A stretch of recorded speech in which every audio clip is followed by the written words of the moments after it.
Hey, everybody. Welcome to Perpetual Motion, a program about current trends, communication, wellness, and relationships. I'm the host, Dr. Mo Anderson, and my goal is to help you stress less, produce more, and love the ones you're with. Today, my guest is Rahbin Shyne, an educator, author, and avid half marathon walker. She is also the host of 365 Brothers podcast, which is the thing that piqued my interest initially. I'm like, wait a minute, what? A podcast that only interviews Black men who were born in the United States and still reside here? Wow, why didn't I think of that? Oh man, this is gonna be fun, y'all. You can't say Dr. Mo ain't tell ya that fear magnifies the consequences of failure. What are you scared of? Why are you afraid? I'd rather live like I'm dying than live to die. Any day, my heart is pure, my soul is safe.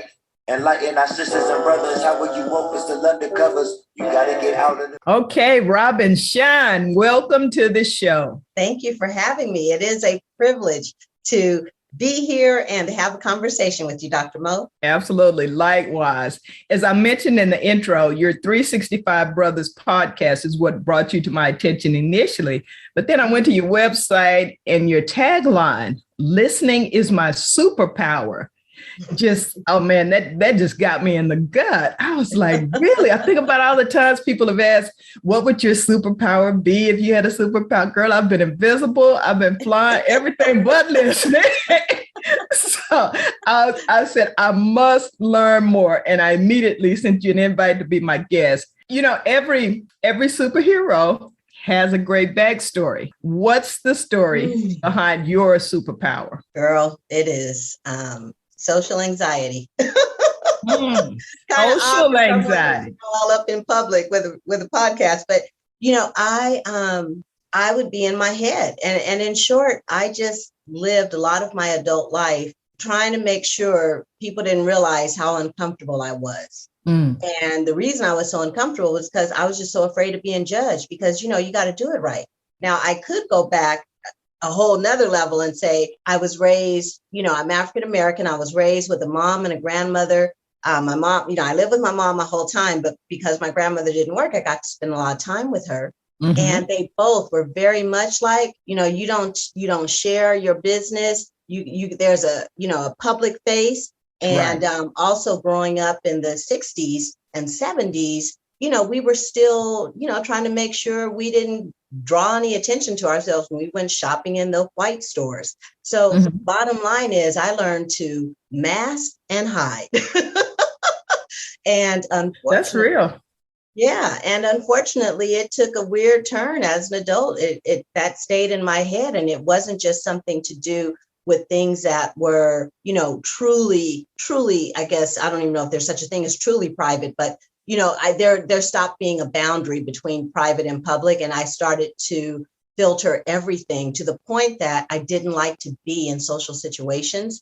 And for those who don't know what social anxiety is, it means in real talk, my best friends could invite me to a birthday party at their home. And I would try to find something on a calendar somewhere that would be a reason not to go. And then I did some personal development work, and I did landmark education for several years, took a lot of their courses. I also, I could go the gamut, lots of conversations with friends who know how to talk and communicate and would let me go there. And in short, my backstory is I had to learn that I was whole, complete, and perfect just the way I am and just the way I'm not. And that allowed me to then be with other people. That's and beautiful. It turned out, right? It turned out other people are kind of interesting. If I could get out of my head and stop trying to advise to look good, stop trying to one up what they were saying to look good, then it turned out we could actually communicate. And so I've been practicing active listening ever since I found out that other people are more interesting than the stories I'm running in my head.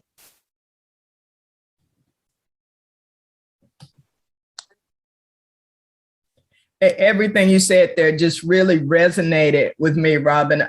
Same thing. Grew up in the pastoral South, and we didn't talk about stuff outside the home. We didn't talk about stuff in the home, honestly. And then I went into a profession as a dentist where I was also taught to mask my emotions. And you can't just kind of get stuck in that rut. I love that you recognized it and turned that weakness into a strength, because some people are just content. They, I hear so much, that's just the way I am. But if it's not working, with the world around you, why would you not try to undo that damage that has been done? But thank you. There are a lot of people out there struggling with social anxiety still, and maybe they just learned the name for it, didn't know the name for it. So you sound like you were coming from a sociology, psychology perspective on that. Really good information. What are then can you share the top 3 practices to improve overall communication? Absolutely. So I jotted down a couple things, and I would say what I will say are what are the prerequisites to communicate. And the prerequisites to active listening and communication are really a desire for a relationship. If you don't actually have an interest in having relationship with who you're talking to, you gonna go online, look up the skills for active listening, and you're gonna sound like a nut. So what I'm hearing is you're saying that you really enjoy Jell-O. That's what I hate that. I hate that. You're gonna put those practices in place, but it won't be you doing it. Why? Because you're not interested. You're not actually there. You just running a script. You're running a program, and it's obvious. Let me just tell you. Those of you who just do the little script, it's obvious. So the first is really, are you interested in a relationship? And I actually want to preface by saying, when I say relationship, I don't mean the love of your life necessarily, although that's good too. I'm not just talking about friends. Even when I'm at Starbucks, that is a human being who's got experiences, who's having a certain kind of day. And you can have a 2-minute relationship. You can have a 30-second relationship. Wow. I'm going to tell you this real quick. Okay. Just a little side story. So a couple of weeks ago, I was about to make a right turn. Heading toward me from the opposite side, from the opposite direction, was a biker. And he was going through the crosswalk. Now, he kind of smiled because he knew it was driving across. He wasn't following the rules of the road. Right. And he was kind of a little like, oh, sorry. And I looked at him and I just gave him a big smile and a little wave, like, that's fine, you good. And as he passed me, my window happened to be down. And he said, good morning. And I said, good morning. That was maybe 10 seconds. Mm-hmm. I still remember it. It warmed my day. So you first got to know that a relationship is possible with everyone you interact with, and you have to be interested in that. Now, with that foundation, now you can start to experience curiosity. Curiosity is what gets you to active listening, because when you are authentically curious, you just want to know.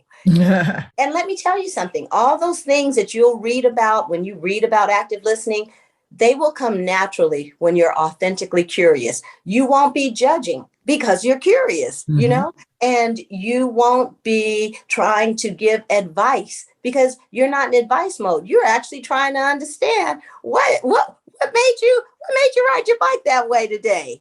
I'm always right on that side because I'm so scared to break the law. What made you go that way? But it's not from judgment. You know what I'm saying? It's right, it's genuine. I want to know. And I find out there are bears on that side. You know what I'm saying? Who knows? And so when you are interested in a relationship, which opens the door to curiosity, once you're curious, then the last prerequisite to active listening is validating.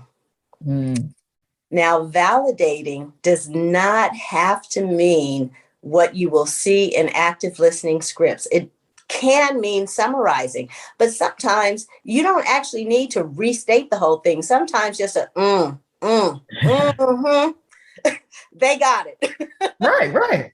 got it. And you validated not that what they're saying is true, legitimate, but they got that you understand their experience. And that's what you're validating. You're validating their experience, not the truth of what they're saying, not agreement with what they're saying. You're validating that as a human being. We all have different impressions of the same facts. Exactly. From our little perspective of the world. And the 3 points, relationship, curiosity, and validating, all very legitimate. I just think about the people I've talked to, particularly being in a male dominated profession and a, Black female. And I went to school in the Midwest, and I can remember people just talking. I could see they were looking through me, no interest, just mouth moving like they were looking for a really important person that they wanted relationship with, and just going through the motion. And it's such an awful feeling to be on the receiving end of that. So I try very hard, because of my own experience early in life, not to do that to people. And like you, I'm genuinely curious, but the validating, is that what they're doing? When I call customer service and I give my explanation, they keep repeating everything I'm saying. Yes. Is that a form of it? Yes. That is annoying as hell. That's good. And you're right. You know why? Because they're not looking at it from a relationship. They're following a script. Because let me tell you, someone who's actually taken on, like I'm going to say just company ABC, because I want to, pick any company. Right. But company ABC, they've trained 20 customer service reps. 18 of them see a script and read that script. But you always know when you got one of those other two, because one of those other two, they go, "Hi, Dr. Mo." Right. So what you're saying is that your computer isn't working. Oh my gosh. I can imagine that for anyone who's as accomplished as you or busy as you, that has to be a problem. Wow. Now, when they say that, oh, well, thank you. Yeah, it is. You are immediately put at ease versus, well, Dr. Mo, you. Girl, you sound like a... Look, you are having a common problem that many people experience when they have installed the software. So I'm going to walk you through everything that you need to do to get you right back. Is that okay with you? Exactly. First, you will reboot your modem. I literally just told you that I have rebooted my modem. You're not even listening to me. I know all your steps. You tell me the same thing. I have your script. No, I have done that. I've unplugged it. I've turned it on and off. I've rebooted it. Skip on down. Scroll, brother. Scroll. Oh, wow. Wow. I love it. I love it. And no, they're not interested in a relationship with me, but the salespeople, they know how to do it. They know how to do it.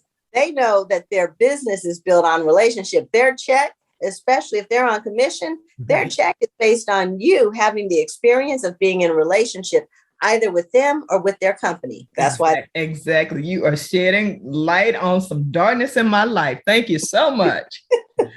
So you're an educator, I think in Long Beach. Long Beach Unified. How long have you been an educator? Oh, man. So my first full-time year of teaching was 1991. Oh, thank you for your service. Thank you for your service, ma'am. Several years off early on because real talk, I was like, I need to be something more than a teacher. I didn't go to college to become a teacher. So I had an attitude and I had to go get some graduate school. And then as it turned out, once I was doing what I was doing, I was like, I miss being with the kids.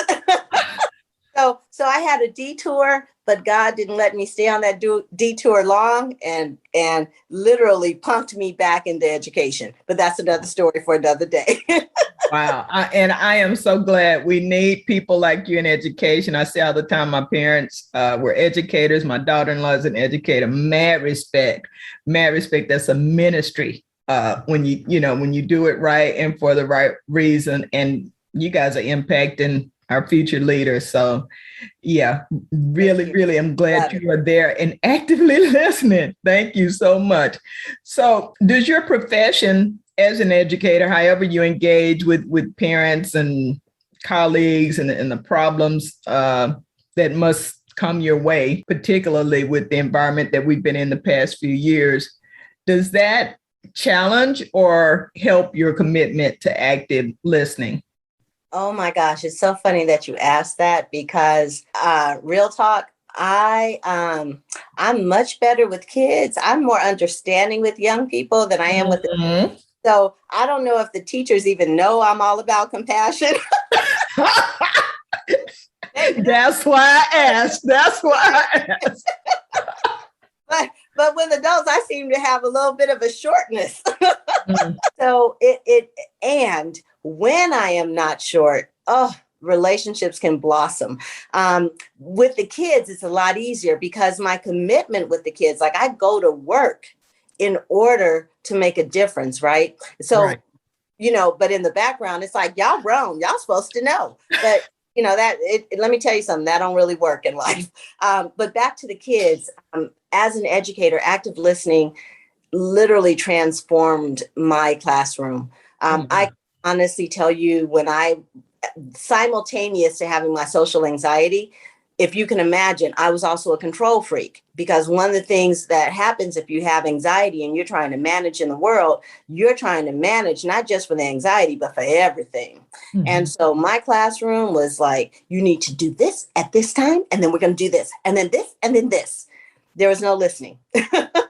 And as I developed my active listening, which I would say has been the last, say, 13, 14 years. So if you could kind of say the first half of my career was standard authoritarian teacher. Mm. As I developed active listening as a practice, I'm going to tell you, I, as some teachers are, I'm one who talks in metaphor, so I hope you'll forgive me. Or analogies. I'm not English major, so don't mess with me. Understood. But an antidote. There we go. An anecdote. So there was this kid who we have something called alpha stations at the very beginning, first day of school. They all come in, it's signed alphabetically by grade, and they get their schedules. Kid comes in, gets his schedule. He's asking me all kind of questions, ridiculous questions. So much so I was like, they say there's no such thing as a stupid question, but I'm starting to wonder. So turns out he has me for history. Oh boy. So he comes to class, sure enough. It's about the first couple weeks of school, and I've learned to deal with him. It's like I just very patiently handle the questions. And so one day, this other kid has asked me, how come they don't teach us stuff we want to know? And I'm like, well, and I'm giving my answer. And meanwhile, he's standing there because he had come up to ask me a question about the assignment. Well, as I'm answering her, he chimes in, yeah, how come they don't teach us stuff? But active listening, I heard the emotion, I heard the upset in the background. Even though it wasn't strong, I'm listening. Mm-hmm. He's not speaking for no reason. So then I say, well, let me ask you, what do you think they should teach? And he says, well, they don't teach us like how to get along with people, how to listen to people. Like people don't listen and how to feel comfortable in the world. And I was like, okay. I don't even remember the whole of the conversation. It's been a few years now. But what I can tell you is that while he was standing there, he started to get tears in his eyes. And I actually said to him, do you want to step outside? Do you want some Kleenex? Because, you're facing my desk, but I think people might know you're crying. Mm-hmm. And I know people can't hear me. I said, I think you might know people might know you're crying. And he was like, I don't care. And we ended up having this wonderful conversation. I happened to have a book on my tablet that I thought was appropriate for what he was talking about. I let him read it. And long and short of it is, he was so frustrated with his seeming inability to get along with people socially. And we got to have a transformative conversation. That kid was a junior when we had that conversation. He graduated that year because he got his stuff together. Not only that, but I will remember grad night forever because he wouldn't leave me alone. That was transformational. That was huge. But and I share that anecdote because it was listening that allowed me to do what teachers are meant to do, which is to make a difference every day with each student. At least try for it. I'm going to say that. Right. That is critical. And I'm sure you share the listening skills, the importance of listening with others all the time. I mean, obviously that's what brought me to you, but it just can't be overstated because like you alluded to with the parents, it's something you have to maintain. You don't just learn it, but it's so easy for people to trigger you. Everyone's so angry and they're loud and abrupt. And that's my challenge with all of my studying and my emotional intelligence. If you come at me the wrong way, just angry little girl comes out, and I have to really, really, watch myself and try to understand the other person, where they're coming from. But it can be difficult. It can be difficult. And I hope, what you're sharing here, these wonderful skills and anecdotes will help other people just be mindful of how they approach situations, because like with the boy, you don't know what's going on with them. Sorry, go ahead. Well, I was just going to say, I want to make sure people know I don't have my angel wings. Yeah. And there are days when I am not all that with students and I hurt their feelings. I can be abrupt. And the thing is active listening is a practice. Just like Michael Jordan gonna miss some shots. Well, not anymore because he retired, but you know what I'm saying?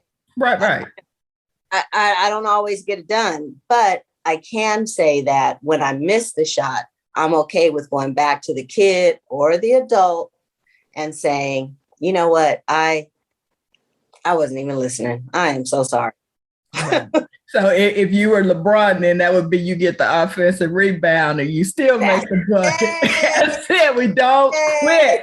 We keep trying. And I tell you what, the greatest two words in my vocabulary, the greatest three are I love you, but the greatest two are I'm sorry. And I was well into my adulthood before I learned to authentically apologize. So thank you for sharing that and being transparent. And we're not perfect. Now, I'm a motivational speaker, professional optimist, but I will share in a minute if I'm having a bad day or a bad moment, because people mistake, what it means to be human and to have a particular skill set. It doesn't mean you're perfect at it. Not at all. So, wow, you're just giving so many great little gems here. Let's switch gears. I didn't know this until you said a few moments ago. I was listening that you were teaching and then you went back to school. I knew about the BA in sociology from Stanford, y'all. And so then the JD from UCLA Law, was that after you had been teaching? I taught. So here's the long and short. I can say this pretty quick. Graduated from Stanford, roommate and I thought we were going to do a little business. It didn't happen. Meanwhile, that business was in education. I go talk to a member of the school board about what we were trying to do with education. And she's like, well, while you guys getting started, have you thought about substitute teaching? I was like, no. And she goes, well, it might be a way to make some, did you say make some money? So I started subbing. Then the next year I got a full-time job at a middle school teaching history. Loved it. But since I had gone to Stanford and had a chip on my shoulder, I was like, but I wasn't meant to be a teacher. Y'all don't understand. So I'm going to take this little LSAT and I'm going to go to law school. That's what I'm going to do. So I take my LSAT, I apply to UCLA, I get in, and I should share. Wait, I'm listening, but let's just pause at that. I'm going to take the little LSAT. I apply to UCLA. You just threw that out there. Like I said, I went to Walmart to get some Kleenex. That's not a simple thing. I know about the LSAT and applying to law school. Kudos to you, sis. We're not going to just throw that away like that. I'm sorry. Okay, go on. Well, go on now. Go on. With your humility. I do have like real, I will admit that test taking is a strategic hobby. Yeah. I go in, and so I got my acceptance letter, and I go tell my mom. I'm all excited, and she's like, "Oh, that's great." I'm like, "Why you? Oh, that's great." And she's like, "Well, I'm just surprised you would leave something that you really love that brings you so much joy." And I was like, "Woman, did you hear what I just said?" And Wow. it was right. I hate that part. So that's why I went to law school, because I had to prove something. And then, there are all these twists and turns. And the bottom line is I was dragging my feet on being a full-time teacher, and whatever I was up to wasn't working out. I bought this book, Experiencing God. And as it would happen while reading it, God just lined up a whole bunch of breadcrumbs and said, "So do you want to eat or you want to starve?" And I was like, "Oh." And by eat, I mean like have a life that lights you up. And I was like, Right. "Yeah, I'll take a life that lights me up, And so then Soul food. soul food. Yeah. So, and I've loved it ever since. And so here I am. That is fantastic. Yeah, those mamas get you too. And they remind you. Mine still reminded me about stuff she was right about 30 years ago. Like, all right, already, okay. White flag, white flag. You were right. But they can recognize that light in us. They saw it the first time it appeared. So they certainly know what it looks like. And coming from the outside, it's often more recognizable.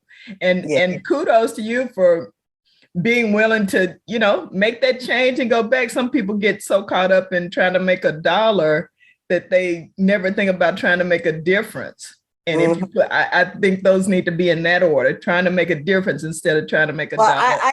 I'll say this. I said to God, God, I will do it. I know people don't think you're supposed to talk like that to God, but I said, no, I do. God, I will do it. But I need a down payment for a house or a condo or something. Kid you not, the day I committed, the next day I got a phone call settling this case, and that money became the down. And I was like, "Okay, God, I hear you. Look, you ain't got to say another word." Wow. We got listening techniques and now a testimony. Won't he do it? Wow. Wow.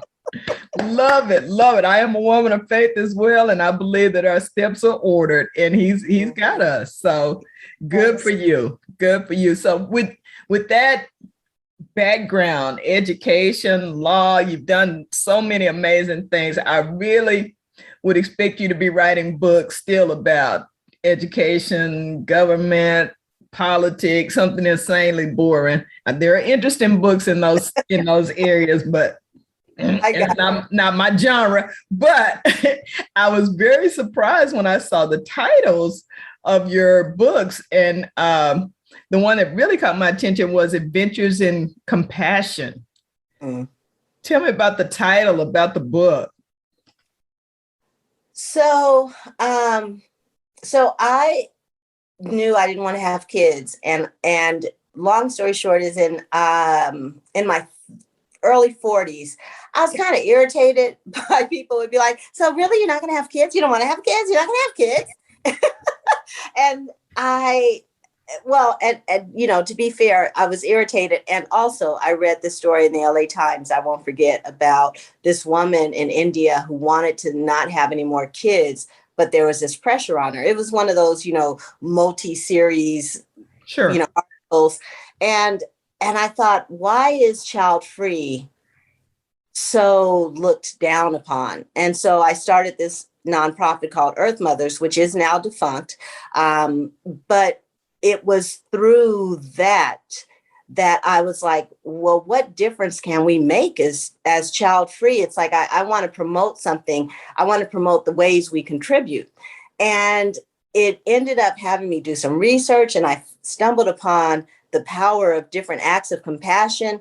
And when I was reading the different books that were out there, they were all like this long list, just, 100 things you could do. And I'm like, okay, yeah, that's 100 things I can do, but I like a structure, Right. And I have a job. Okay. Right. And you're just saying, go be nice today. Okay, go listen today. So I was like, I want to reformulate this and package it. So I picked 30 actions, and I called myself, put them in a kind of order. And so like day one is smile at 5 people. Like, I'm not asking you to go out your way. You don't even have to say hello. Just smile at 5 people. Yeah. And before I published it, I was like, let me do it. Right. So I had written the book and I spent 30 days doing each of the actions in the order that I said.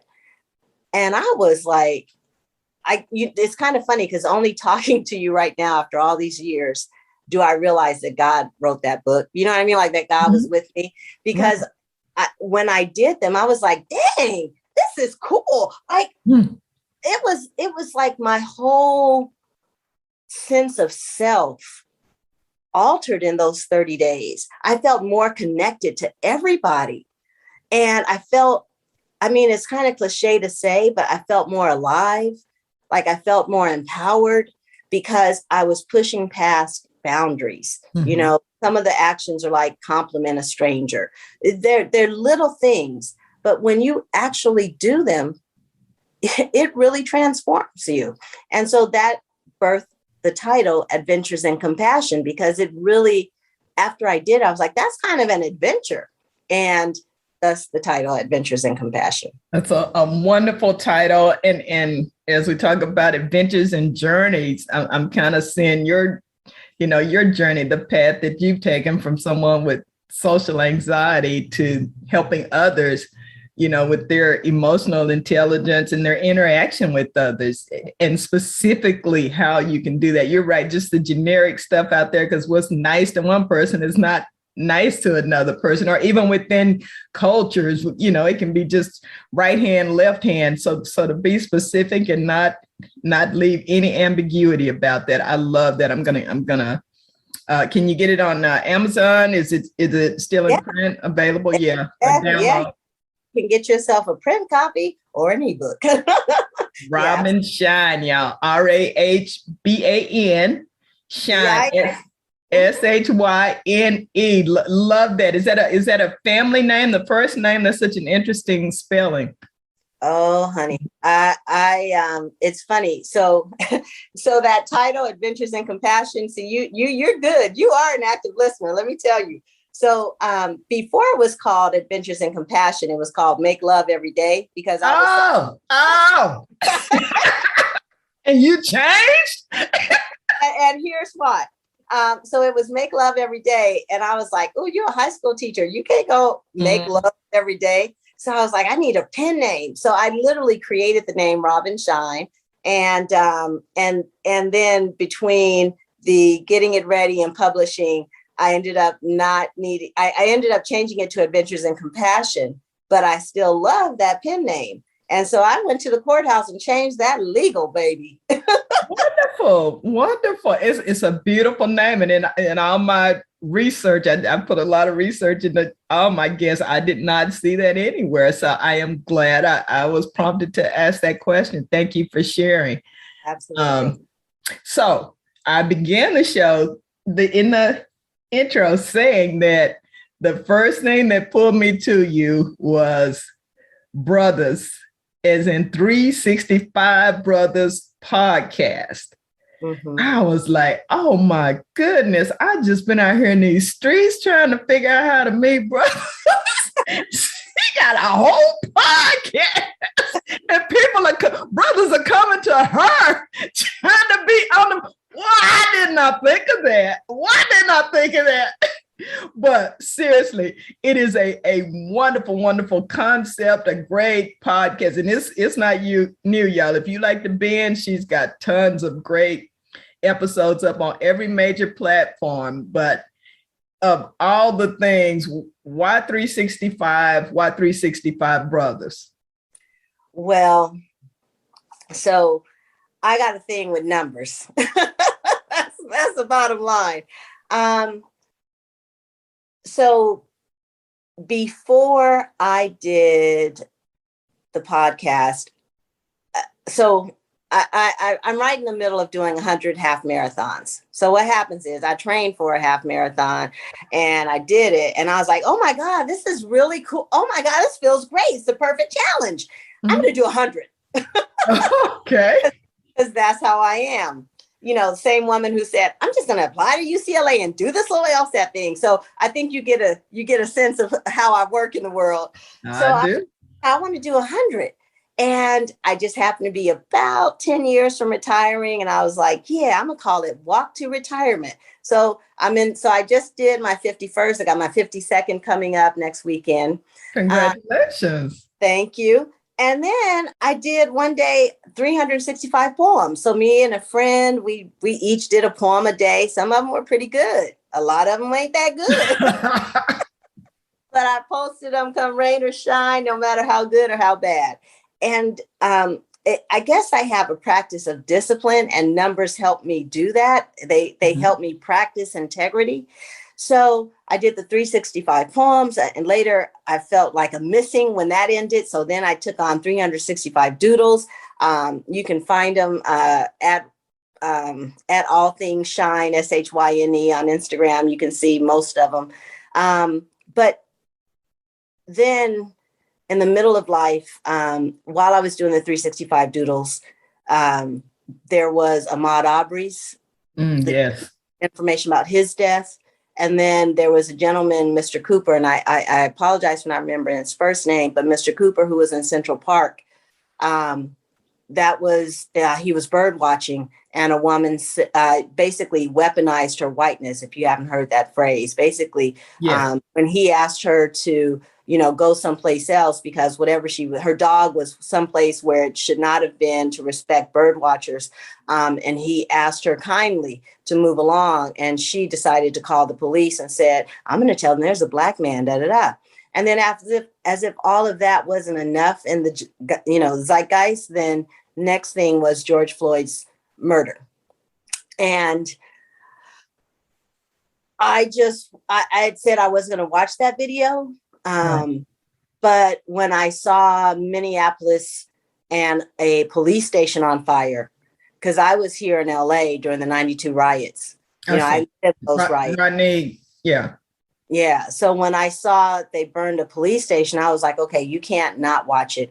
And watching it, I just was left with, okay, why are Black men seen so one-dimensionally? Why are they immediately seen as threat? And that's all that was until I woke up one morning and literally ceiling in my bedroom, I wake up and nothing's there, but in my mind's eye, it says 365 brothers. I'm like, oh, that's a good idea. Yeah. Interviewing 300, that's cool. What about my next morning? I wake up, it's there again. That is a great idea for somebody. I see it. I get it. I'm not a podcaster. I'm a doodler. I'm a poet. You want me to write 365 poems? I can do that. And then the next morning, it was there again. And I was like, so you mean me?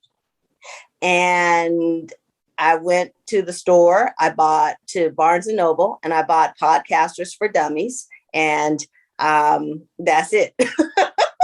Wow. And I've since learned, I've since taken the perspective, let me say that the 365 poems, the 365 doodles, that it was God's way of training me to commit to something and know that I could get it done, so that when 365 brothers showed up, it wasn't like, I hope I can do it. It was like, okay, I get it. It'll take me some years, but I got it. You do have it. And that's a great story. Sometimes I kind of have, I used to be a journalist back in the day. And sometimes, you just like in law, you don't really ask a question you don't know the answer to. And I have to say that one of the great things about podcasting for me is that I generally don't know the answer to the questions that I'm going to ask.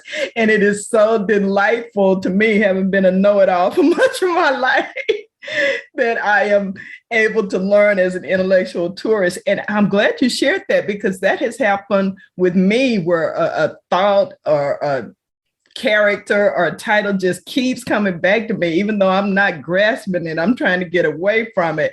And I just finally have to give in, because it's not going anywhere. Unlike other things I try to remember. I've got Post-its all over my desk right now with these things I'd like to become recurring in my short-term memory. But it's a great podcast, you guys. 365 brothers and the diversity, the different professions. You ask the same 11 questions and get amazingly different answers and insight from the conversations that ensue. And it's not just her asking questions. You guys have conversations, which I really have enjoyed, the ones I've been able to listen to. How did you come up with those questions? I wish I could tell you that, I'm just brilliant. You are. You don't have to tell me that. Well, you know what? I'm not going to deny some intellectual capacity, but when it comes to those questions, I did think through them like, okay, well, I want to ask this, I want to ask that. And then what would happen is at 3 a.m, I would wake up and it would be like, yeah, change the wording here. Yeah, change this question. And, no, not that question. Add this question. I'd be waking up going, wait, what? I'm asleep. Okay, I'll type it out. And I wake up in the morning and I'd be like rereading it. Oh, yeah, that is better. So I really think it is a collaboration. And by the way, I hope you don't mind that I'm about to make an aside here, but okay. Talked about books and how they kind of come to you, right? And I'm going to tell you that one of the brothers I interviewed, he shared, because one of the questions I asked him is, was a favorite quote, saying, metaphor, or book? Anyway, he tells me about this book, The War of Art. Have you read that? Mm-hmm. It's an Asian, I can't pronounce the name. No, not that one. I'm going to give you a D on active listening right there. I know, but I did the same thing. So that's why I can do that. Okay. Hey, I'll take that D as long as you're going to educate me. Right. Don't just give me a D and roll out. The F, because I was like, oh, yeah. No, The Art of War. You said, okay. Right. And I did the same thing. And then he was like, no, The War of Art. And I was like, The War of Art? What? Girl, let me tell you something. That book is all about the creative process. Anyone who's listening to creative, it's about how we fight it. Art is war. We be fighting. Oh my gosh, we resist. We don't want to do it. And it's the nature of the beast. And it was so great to read someone and he's a funny writer, talk about that. I will look for that when I go to get your book, because my mind went straight corporate leadership, 48 Laws of Power, The Art of War, all of that, all up in my library. So, hey, good looking out. I don't mind that D. That's all right. I will take that. Well, you know why? Because we recognize our own. You were saying how you're an intellectual and you normally know everything, but on the podcast, you don't know what's coming. Exactly. Girl, I have learned to be okay with not being in control.